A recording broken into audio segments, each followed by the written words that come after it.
Hello. आज का हमारा पाठ है धरती माता का पत्र।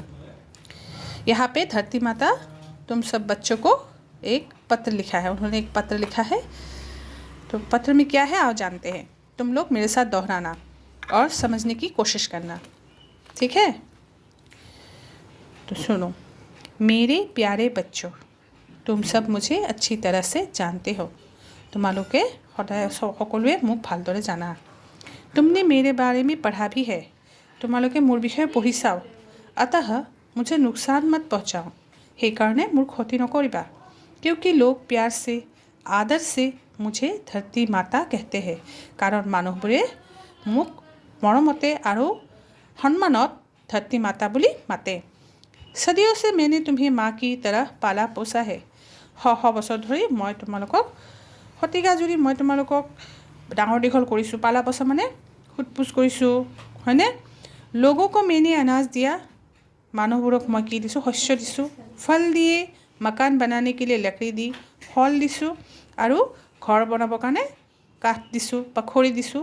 वस्त्र के लिए कपास दी, আৰু কাপোৰৰ কাৰণে আমি কি দিছোঁ? মই কি দিছোঁ? কপাহ দিছোঁ। কোনে কৈছে এইবিলাক? ये सब कौन बोल रही है? धरती माता बोल रही है ना? लेकिन आजकल ये लोग बड़े कृतज्ञ होते जा रहे हैं। কিন্তু আজিকালি মানুহবোৰ বৰ কি হৈ গৈছে? স্বাৰ্থপৰ হৈ গৈছে। ये मेरे जंगल नष्ट कर रहे हैं, ইহঁতে মোৰ হাবি বননি নষ্ট কৰি আছে।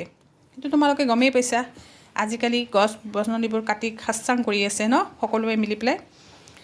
मोटर गाड़ियों के धुएं से मेरी हवा को विषैली बना रहे हैं। मोटर गाड़ीৰ পৰা ওলোৱা ধোঁৱাবিলাকে মোৰ বতাহ বায়ু প্ৰদূষিত কৰি আছে। कल कारखानों से गंदा पानी छोड़कर मेरी नदियाँ मैला कर रहे हैं। कल कारखानाৰ পৰা লেতেৰা পানীবোৰ কেমিকেলবোৰ ক'ত পেলাইছে? মোৰ নদীবিলাকতে পেলাইছে আৰু নদীবোৰ সেনেকৈ লেতেৰা কৰি আছে। इनको पता नहीं कि ऐसा गैर जिम्मेदार बर्ताव करके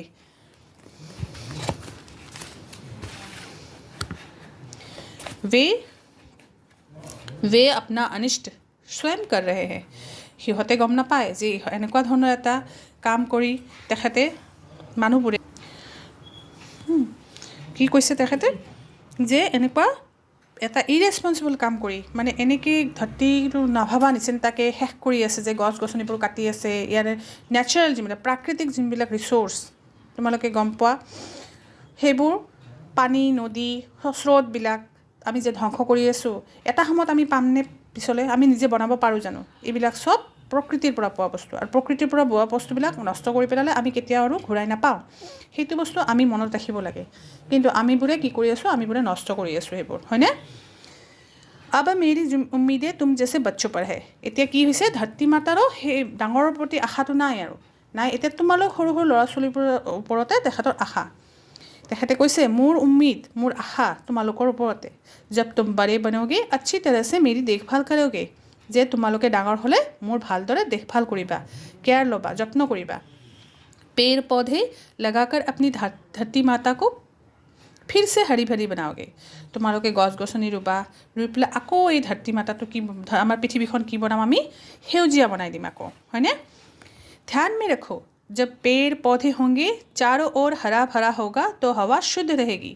সদায় মনত ৰাখিবা, তোমালোকে মনত ৰাখিবা যে যেতিয়া চাৰিওপিনে গছ গছনি হ'ব, তেতিয়া চাৰিওপিনে সেউজীয়া হ'ব, তেতিয়া বতাহ অকলে অকলে শুদ্ধ হৈ যাব, হয়নে? আৱশ্যক মাত্ৰামে বাৰিছ হোগী, আৰু যথেষ্ট পৰিমাণে বৰষুণ হ'ব। এতিয়া তোমালোকে নিজেই গম পাইছা যে হঠাতে বৰষুণ দিয়ে, হঠাতে ৰ'দ দিয়ে আৰু হঠাতে ঠাণ্ডা পৰি যায়। বতৰবোৰ কেনেকৈ সলনি হৈ আছে, হয়নে? কিহৰ কাৰণে হৈছে? এই গছ গছনিবোৰ কটাৰ কাৰণে। ফচলে अच्छी होगी, আৰু যেতিয়া আমাৰ চাৰিওপিনে ভালদৰে পানী হ'ব তেতিয়া খেতিও ভাল হ'ব। সেভিও খুশহালি होगी, আৰু যেতিয়া খেতি ভাল হ'ব তেতিয়া আমিও সুখী হ'ম, সকলোৱে সুখী হ'ব, হয়নে? लेकिन यह संतुलन एक बार बिगड़ गया तो सारा भूभाग एक भयानक रेगिस्तान बन जाएगा। কিন্তু এই সন্তুলনটো যদি এবাৰ ভাঙি যায়, গছবোৰ আমি বেয়াকৈ কাটি পেলাওঁ, তেতিয়া চব গোটেই ভূভাগটো কি হৈ যাব? এনেকুৱা মৰুভূমি হৈ যাব, হয়নে? तो धरती माता ने अब लास्ट में क्या कहा है? अब चुनाव तुम्हारे हाथ में है, আৰু তোমালোকৰ হাততে দায়িত্বটো দি দিছে যে তোমালোকে কি বিচাৰিছা। তোমালোকে এনেকুৱা সেউজীয়া চাৰিওপিনে গছ গছনি বিচাৰিছা, ফল ফলেৰে ভৰপূৰ আৰু শুদ্ধ বিশুদ্ধ পানী, বিশুদ্ধ বতাহ বিচাৰিছা নে এনেকুৱা মৰুভূমি বিচাৰিছা তো চুনাও तुम्हारे हाथों में ही है तुम्हारी प्यारी धरती माता तो आप लोगों को समझ में आ गया होगा तो आप लोग मेरे साथ दोहराइएगा और पढ़ने की कोशिश कीजिएगा इसके बाद का चैप्टर मैं इसके बाद की वीडियो में दूँगी ठीक है बाय बाय